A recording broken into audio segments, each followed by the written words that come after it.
Welcome back, Typtus here with another episode of the Final Fantasy XII Randomizer. Missing the first bit of this, which was literally just wandering the wrong way. Oh, Giruvegan, that's a very good start. So in this one, we are making our way to Giruvegan. See how well we go through there. At any point, we can do the final boss. But I want to go see some of the deeper areas of the game.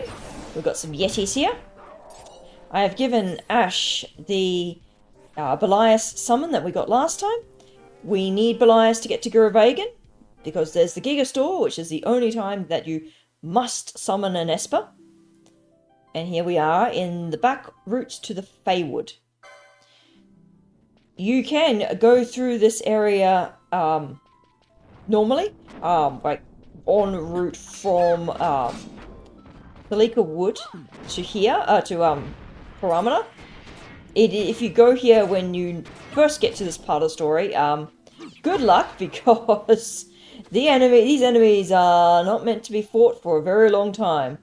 Much as it pains me, this area is going to be a pain in the ass for getting treasures, because this area is fine. We have our mini-map for hunting treasure dots, but the next part less good. Do I have blinder, don't I? I have a Sunagar. Alright. License, Gambits. Ash also has Expose, and she's now set up to use Expose, which lowers defense after she uses slow. Alright, set up the Asunaga one. Penelo burns through less MP than anyone. I might have you be our Curaga person. And I'll switch to Curaja being in emergencies. Just to save on MP. So Curaga is better for single target healing, because it doesn't use quite as much MP. I kind of wish I had Asuna instead of Asunaga. Oh, we get Zalera, the Death Seraph. Nice. So that's another Esper. Not that I'm likely to use said Esper, but you know, it's there. So yes, these guys use a lot more damage. Yes, that's right. Amalia is still doing work. I don't have any access to any other NPCs to help, and there's the extra item in this area. Brilliant. Oh, charge! Oh, that's even better. That's really good, and I'm now going to run away from the enemies, because I do not need to fight them. Charge allows you to recover MP when you're on critical MP. Its accuracy is variable. If you've got more than critical MP, it's very likely to fail and reduce your MP to 0. Alright, so from this area, our minimap is scuffed, so I am going to be keeping the overlay map on. In the original version of the PS1, you did not have an overlay map, and navigating this area was butts. Absolute arse. There are 2 treasures in here. I'm not going to be super... Is this the right route? I don't think this is the right route. Oh, this is another section. I'm not going to be super, like, trying to get them, and just hoping that it's not like some super good key item or some stuff like that. Because as I said, these areas, they've got lots of nooks and crannies. It's a bit of a pain running through them all. We've got, Tartaruses and Cerberuses. So Tartarus is the ancient Greek hell, and Cerberus is one of the 2 dogs that guards hell. The other is Orthos, which has 2 heads instead of 3. There's normally treasures to be found in here, but not now.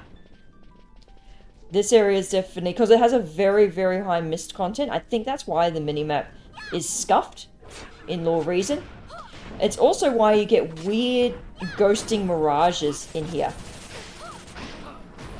Oh, okay, you hit hard. I'm gonna guess that Balthier must have run out of bubble right at the wrong time. Or else I got lucky. I'm probably not going to bother reviving Amalia. She's really not going to be doing terribly much now. A Betelgeuse. Cool.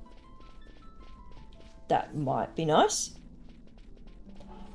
Now we'll do a quick loop around here, see if we can't get anything. So Amalia's not doing much damage. Her healing isn't needed anymore, so she can just take a rest. And Ash is in the background. So I'm going to go a little bit of a hunt around here, see if I can't find that treasure chest, and then head down to the next area. One more Trevor, we get a Odiferous Trophy.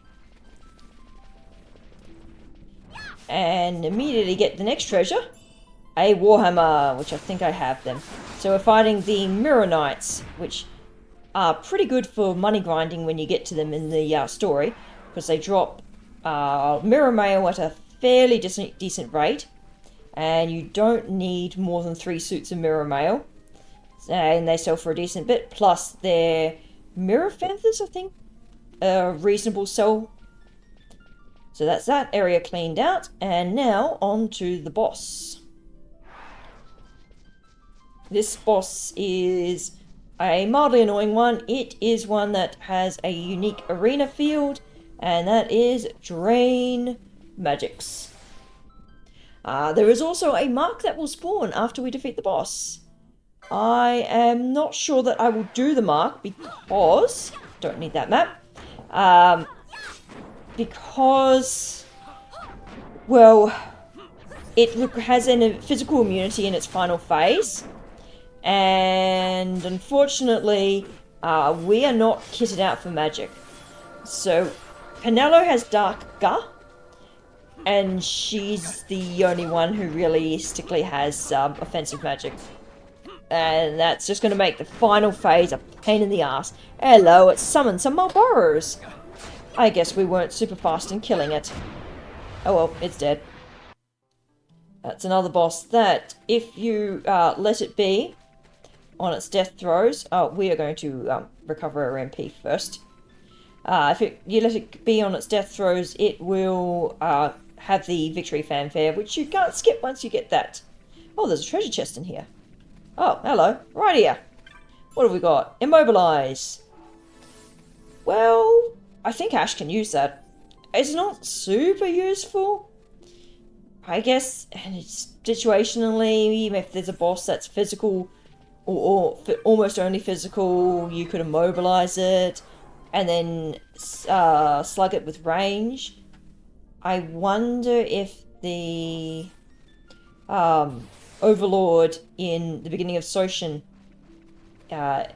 is like... okay, so we got the mark, which is a bunch of Malboros. I'm actually going to check whether or not he absorbs Dark Gar. Oh no, he doesn't absorb it, but it doesn't do a huge amount of damage. Do I want to try and deal with him? Well, you know what? We'll give it a shot. Actually, do I have faith? Sorry, I thought I remembered picking up faith. We only want to put this onto Penelo. Given that Penelo is the one who's going to be using magic. So it's not going to be too... I don't think it's going to be much of an issue getting him out into low HP. Oh, camera. Thank you. Camera again. Wow, okay. Controller. What are you thinking there? So, it's a Marlboro... oh, okay, Penelo's dead. Arise, Penelo. What are you, a wild Marlboro? Is it got reflect, or is it just hits really freaking hard? Okay, I think it just hits really hard. Did I not, revive Penelo, or did she immediately die? Or some stupid... I guess she immediately died. Oh, and if he... that's it, we need to Curager. I'm going to get Penelo to Dark Gar and hopefully get rid of the little one, because the little one's just going to be extra annoyance.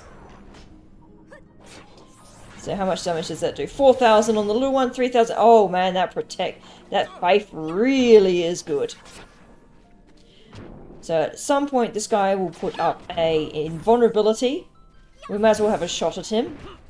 We're doing better than I thought we might. At some point you're going to be invulnerable.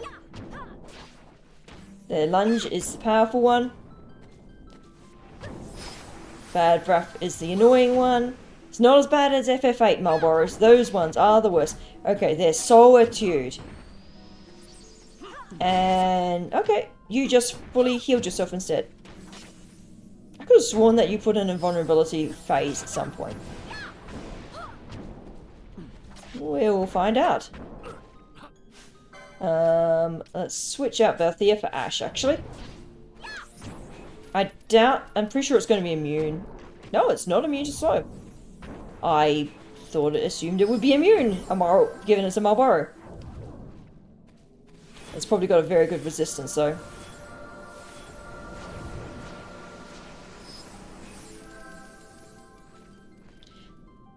Let's see. Okay, Ash is now exposing it. Good. So she's just going to drop its defenses and make this a bit easier. Whilst the other guys pummel it. Okay, Bash is still going to protect, but protect is useful. Okay, so slow does not last for very long on it. Unless it cleanses itself.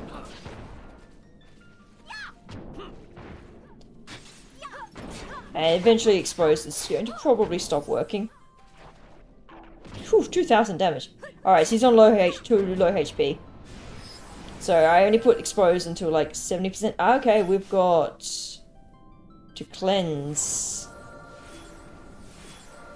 Okay, I want Ash out of the party. Not you. So, Amalia has disease on her. I'm not going to bother curing that. I'll cure it if I have anyone else. That you have to use cleanse or the serum item. Disease means that any damage that you take, confusion, great, lowers your max HP. So you, okay, now he is immune. We want to dark gut him. Okay, stop attacking.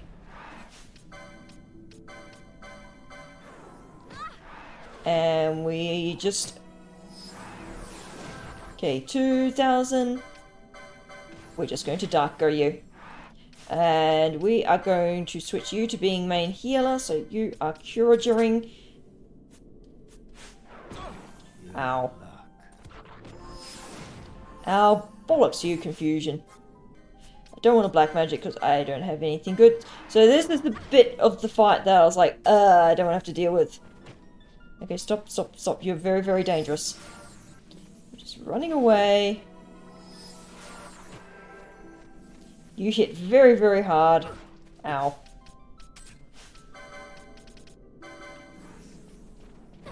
Okay, cool. She's dead. Please stop targeting her, thank you. Darker. Actually, I might as well just put on a gambit. Sorry, I don't have to keep manually setting darker. Okay, so the other guys I don't care about because, well, okay.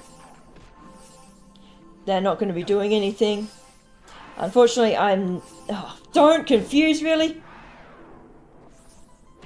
Ow. Good. Having protect up is going to be nice. Okay, good. I wonder if I have best physical defense. I mean, I could get one more defense. Improved chance of scoring multiple hits is nice. Not very useful though. Unfortunately, Bash is not got enough MP. You don't have any way. Oh, charge. Yes, charge. So now we can dark gut, and the boys should get the MP to be able to do stuff. Good, you're almost dead. Thank you. And it is dead. Alright, I didn't actually think I'd beat that Marlboro. Because I'm not set up to be able to deal with mage very well, and we managed to beat it. Now, let's just deactivate the kill everything with Darker, and go say hello to the save crystal. So these areas are the areas that are definitely not fun to navigate. They're big, they're open, and because you don't have a lot of line of sight, well, this area is not as bad as some. It's very easy to get lost and turned around. But I can spy one treasure down here. And the treasures will be hiding. A bastard sword. Probably is a bastard. Don't think it's going to be likely to be very good. So wind slice opinions that these drop are also pretty good for selling. Oh, there's the other treasure. That's nice. Oh, and there's a snake there. Black cow. I think that was half decent, actually. Oh, and that green urn is going to be the candle that allows the secondary map for this area to be found. So the enemies here also drop ice crystals and such. We got the map from the first area, and now we get the candles, so we've got everywhere, which will make navigation faster. Alright, don't actually need to see those. It is these two areas that suck majorly. Oh, thank gods there is no treasure here. So this one is basically follow the glowing path in these magical path. Whoop, and the Feywood glyph. Examine! And one of these routes should be... Aha! The right way there.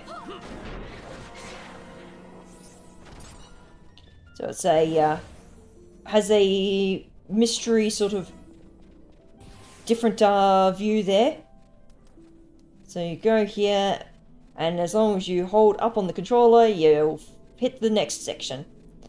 And then you basically just follow the route for this area. Ta-da! The next one is here. And it's a way of guiding you through, and I think you do actually have to hit the routes, otherwise you can't actually go through properly. And here we get the first behemoths in the game. And they're sporting one of the older school behemoth colours of red fins and blue body. They are, I mean, they do hit relatively hard, but they're not like super duper scary enemies, well, at least not for this point, where our stats are. 3 treasures remain here. Will I find them? Not a chance. Not unless I run into them. And even then, I still might not see them. This area, I believe, is the one where you can get the Unsanguine shield, normally. I can't remember if you require Diamond Armlet for or not. It's got amazing stats, but you're permanently sapped. Oh yes, and those things will cannibalize each other. This one has nothing on it. So this is the one area where there is none on one of them. But again, it's a sort of case of find the platforms that actually do things and make your way through them, and then at the end we've got to summon Belias, and I'm going to skip to that. Well, we've found one of the treasures. A diamond shield. I think I have that already. And now we've got the Gigas Gate. What's this inscription say? Gigas Summoner, gate's power is yours to claim. Beyond the one gate lies sacred Giruvegan. Over the one gate the Gigas holds sway. With Gigas emphasized, but if you forget what Belias's epithet was, which is very easy given that that was so long ago, I have definitely gotten to this point in the game and gone, what the fuck do I do? Because I've forgotten about Gigas, and we're going to take control. Can't take control over Espers in the original. Got to do the obligatory spin. And we're going to touch the gate as Belias. You don't have to be Belias to touch the gate. It's just for this style. And you know what? We're going to keep Ash because we're going to get another boss battle that's benefits from lowering its defense. So look at that as a cool gate, and you can see the giant, just in the sky box there, essentially the giant summoning magic ring. So is this place, I guess, sort of hidden through summon or ancient magic sigils? Like, we can tell that it is huge, like the size of those gates are monstrous. They're definitely sending a message. So we're going to go through here. We don't need the mini-map overlay anymore. Now, we've encountered these teleport crystals beforehand, but we haven't encountered ones this big, which sort of gives a idea of the scale of the Ocuria, or the fact that Ocuria are like really grandiose things and are definitely, absolutely putting on a display for the humans. Oh, on the walls there, thanks, Penelo, we've got some of the barrier gates. So at some point there must have been a barrier between here, but it's no longer. And we've got the definitely not appropriate music, Daedalus. So Daedalus, he's from Greek mythology. He was Icarus's father, and he was an artificer who had created the wings for Icarus, but his son flew too high to the sky because, you know, what do you do? Oh, he's immune. Alright, Ash, bugger off. Bring in Bash. He's immune to slow, and she's just going to try and slow it. What do you reckon a teenage or young adult male is going to do when you give him a fancy thing that goes fast? He's going to do something stupid. So Daedalus, he was the one who also created the Labyrinth of the Minotaur. And I'm pretty sure he was also the one who created the device that allowed the Minotaur's mum to make the baby Minotaur. I forget her name again, but the mother of the Minotaur was wife of the Cretan king. I'm pretty sure she pissed off Zeus. This is generally how it works, or pissed off Hera, one of the two. Either works. And she was cursed to fall in enthusiastic love with essentially the most impressive of bulls. And then the Minotaur was born. And Daedalus built the contraption that allowed... I'm pretty sure it's Pacify. The Queen Pacify to get with the bull. Minotaur was created. The king was absolutely mortified, naturally. The shame that his wife had such carnal desire and created such a monster. I think it was more shame that she created a monster rather than what she did to create it, but whatever. And punished Daedalus by essentially making him prisoner and locked up the poor Minotaur in the maze. And then Theseus came in. I forget what Theseus was doing. He was probably doing hero shit. And he was the one who had the golden thread to make his way... Oh, is there any items here? There's one item. I forgot this shit can spawn here. Ah, fuck, there's an entite. Do not go near. Hi. What type of entite are you again? You are the pissed off Daikon. Okay, bye. I really don't want to deal with your holies.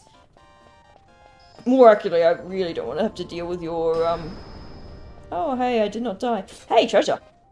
Yeah, so anyway, Theseus comes in with the golden thread and beats the Minotaur. Girlfriend gives him the thread to make his way out of the maze and not be a sacrifice and be dead. Okay, Daikon Entite has disappeared. Yay! Although we do have to back up. And here we are in is that supposed to be a city in the background? Probably looked more city-like in the original PS2 when it was slightly blurrier and a bit more obscured. But you do have a unusual, unusual mix of high magic and definitely more techno-based location than what we have seen. And we know that this is absolutely not a human realm because the scale of things are just crazy. And we go to Pharos Lighthouse after this, and we see that the Pharos also has this same sort of architecture. It has the same central circle. Not on the same scale as Giruvegan. Giruvegan is definitely... This is the capital. Okay, I'm just gonna run. I don't need these enemies. And I know that Dikonentite is hiding around somewhere. Speaking of which... That's a Dikonentite attacking us. This area is mostly just run around. It's... I don't know, it's not practical architecture, to say the least. This is not the sort of place that you feel is lived in. I've gone the wrong way. There's the Entite. He's still pissed. Hello, golems. I'm not going to... So we get the pathways. We can see where we were all the way up there. Thankfully, they don't make us walk down the green pathway from all that entire distance. I believe Entites can only spawn in the... Oh, good, no items here. Upper level. Oh yeah, I probably should revive Amalia. She's a little bit of a decoy. So now these behemoths are stronger. They're higher level, but they've also got armor and swords. So the ones that are up in the White Woods, they lack the swords. And I think they don't have as much armor. I think might be one or two that spawns with a sword, but like everything down here spawns with them. Alright. So we're going to make our way through this identical area down to the bottom. Well, I was wrong. There are Entites that can spawn down here too. I'm going to be running away from that. The Entites are only supposed to spawn in areas of when the mist runs thick in an area. Which clearly it is running thick in this area. Oh, we're down to here before the bulwark. I didn't even realize the treasure could spawn in this area. I guess... Well, there it is. The gemstone has got... Let's see, what's this one got? Frigid trophy. So we have potential, a lot of trophies to hand in. And here we have the crystal for this game. The great crystal of absolute fucking utter annoyance at the top. If you ever tried to navigate it, you know exactly what that means. So we are going to hit the bulwark. Open this up. Tap the crystal. Save and go through the other bulwark. And here we really do see the scale. So nothing will spawn in this area. These are steps. They're steps the size of a person almost. We know the Ocuria are big. So nothing spawns here. And you have to go across this bridge out here. And we are going to actually return to this area because there is a mark in here for us to take on. But we have to do this boss before the mark will spawn. Because normally you have to have done this for plot reasons before you can do marks. And it's a lot of backtracking. The bridge is falling behind us and in comes the... What is this thing called again? Probably thing that's going to die fairly easy. I think he does decoy reverse at one point. Oh, you are... Oh, we can't use techniques. You're a tyrant. I believe Barsh has something to deal with those status effects. White magic. Oh, dispel. Let's get rid of the protect. So, bringing in... you know what? Let's see if you're not immune to blind. You're immune to blind. I'm not going to bother bringing in Ash. She can't use techniques to lower its defense, and it's not going too badly. You are, yes, the tyrant. it's just one of those bosses that's there, and it's not particularly memorable, and is probably going to die pretty fast. It's also we are kind of like in a boss rush area with lots of stuffs, and his gimmick, the only thing he does means you can't steal off it, and it would be so dumb if like the devs were mean and gave it a steal of, say, Sight and Grat. That would be kind of hilarious.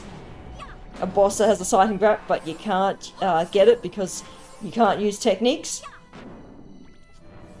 And yes, everything has got a green aura on it from the floating platforms. And it's, yeah. Unless he pulls out a nasty trick later on, I don't think this is going to be much of a problem. So yes, our goal... Okay. Piercing Giruvegan is actually kind of annoying. Oh, it can also miss, apparently. Our goal was the crystal. We are essentially going here to say hello to the gods, or the self-proclaimed gods. Balthier's father has been possessed by one, and has been doing various things. I don't actually remember the in-plot reason of how we found out about Giruvegan, and why to go here, but I feel like Redis tells us that we should go here or something. So we do. And we have this guy, we'll have Shamhazi as a boss. And actually, yeah, it's only Shamhazi deep in the crystal. And this guy in here. We are not doing Ultima. And we are not doing a Mega Weapon. Because stuff that. Oh, that's appropriate. We got the Tango of Tears victory theme. So we're immediately going to piece back over here. The Tyrant is at least worth a clan boss check. So, yeah, we get something out of it. We also get something out of the Daedalus and the Raffalacia that we have defeated. And if I go to Erot Village, I can also get something out of the Marlborough Hunt. We are back here, and the Mark should spawn. We now get regular enemies as well, unfortunately. I believe it's one of these floating things. Now, these ones are Gargoyle Barons. They're definitely a little bit fancier looking with the headdresses, and we get Vivians.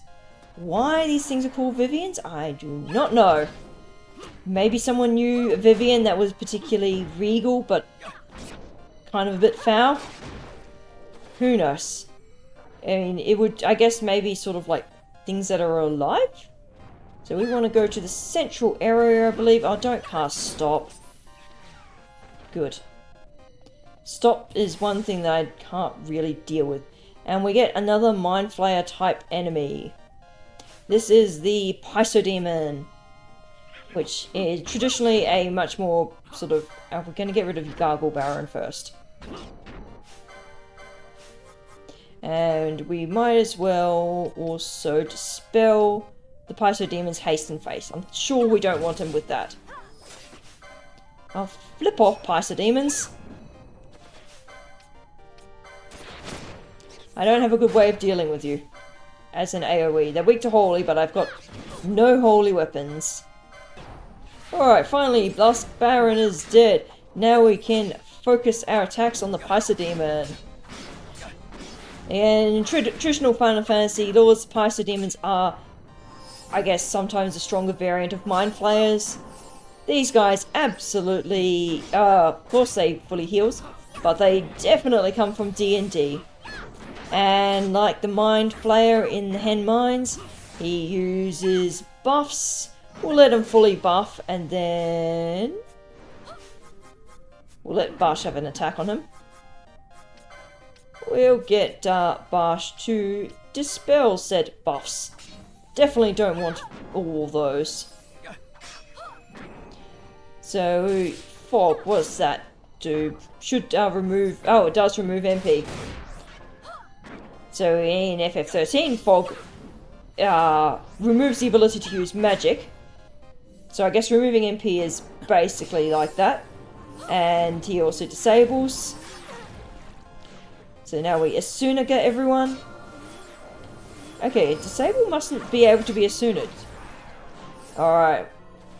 And yay for Kiraja. And Balthier has charge automatically. So he's going to use charge when he gets on low HP.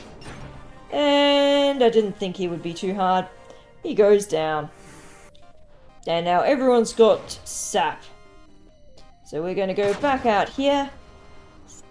And teleport into the Great Crystal.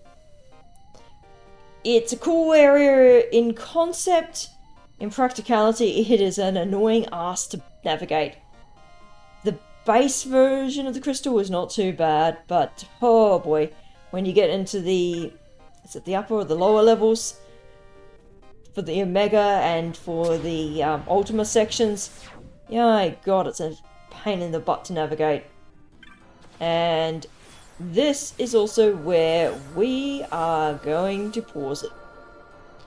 We'll be coming back here. Our goal would be, I imagine, to knock out this. But this is a good point to end it. Until next time, this is Type This Out, and have a good day. Bye.